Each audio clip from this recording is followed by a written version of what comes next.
So another part of our uniforms is protective personal equipment and gear.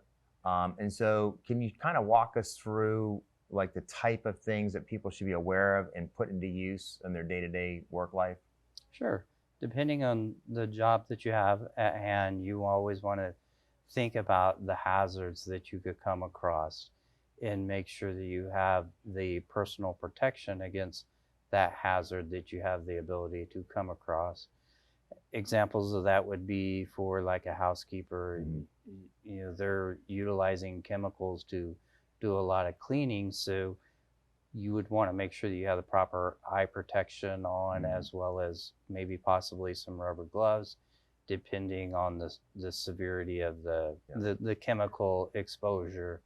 Looking at the MSDS sheets can kind of help you with being able to make that determination if you need to decide on whether you should be wearing rubber gloves or wearing eye protection.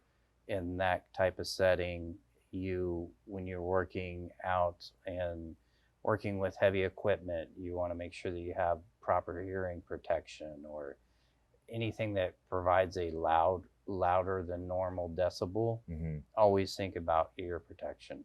Right. No, that's a good point.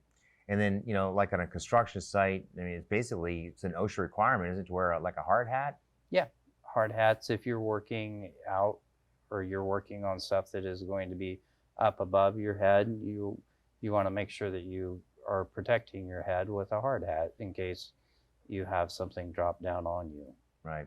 And speaking of OSHA, just to be clear, some of these guidelines that come from OSHA are can be considered non-negotiable. I mean, you should be doing these things. It's not a nice. Wouldn't it be nice if I had ear protection or eye protection, right? Right. You really should be using it.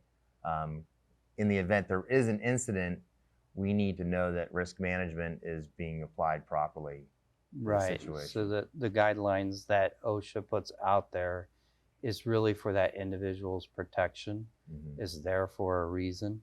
Um, it's there to protect you as well as those around you. You have the potential to get injured or hurt, and that could lead to somebody that's working next to you to have that potential as well. So if I am a housekeeper and I don't have the proper PPE that I feel to protect myself, what's that conversation look like that I could have with my boss? The good thing is you want to make sure that you open up the dialogue and have open communication. Is really about the approach. Right. If you're in a group of people, you don't want to holler out and create a hostile environment. Right. It's good to ask your supervisor when you have a few minutes.